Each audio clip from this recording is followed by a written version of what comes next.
Detroit is a city of history, industry, and a vibrant Jewish community. Jewish community in general here is about stable, around 70,000 people. It's been about that level for the last 15 years or so. People come in, come out. The Orthodox community is growing in the sense that people are coming from outside of the state here because housing is cheap, relatively speaking, compared to places like New York, Chicago, or the West Coast. For generations, this community has built institutions, synagogues, and educational centers, contributing significantly to the social and economic fabric of the city. The Detroit Jewish community, the Orthodox community, is growing exponentially in the Oak Park, Southfield area. It's basically regentrifying that whole area. The conservative movement has been going downhill since I moved here. Our synagogue, when I joined Beth Shalom, was 600 and some families. Now there's more like 150 families. And that's the same story in other conservative synagogues. Reform synagogues are also having trouble. I think that's the general lack of religiosity that we see in America. We see it in the Christian community too.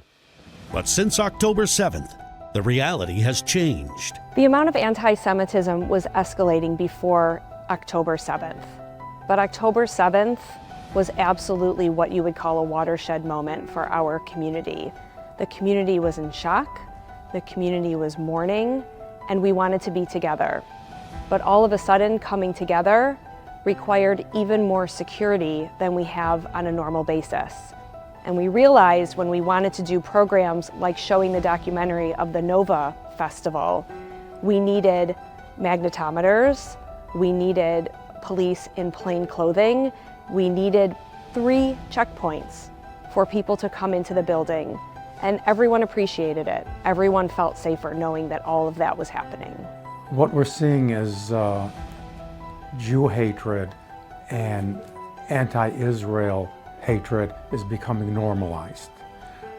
For example, we have a U.S. Congressperson, Rashida Tlaib, Palestinian from this area, who's outspokenly anti-Israel and anti-Semitic. Talks about Jews taking over the country.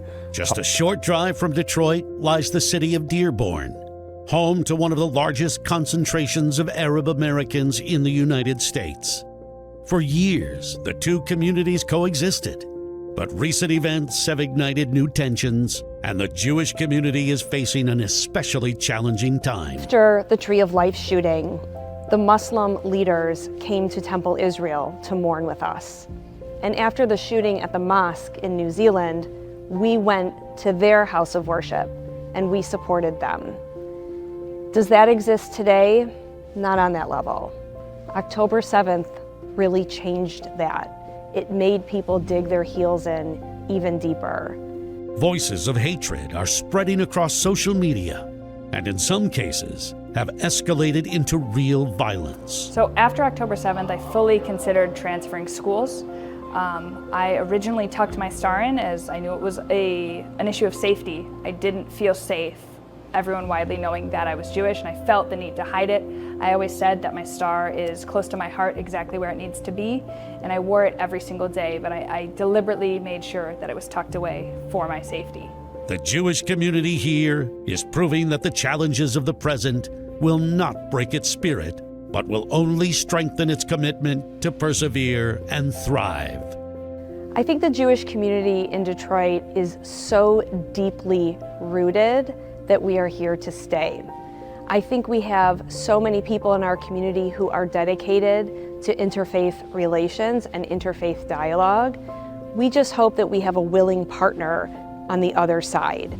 We see our destinies as being intertwined, and that we would all be better off if we could have at least good conversations and be able to live side by side without so much animosity.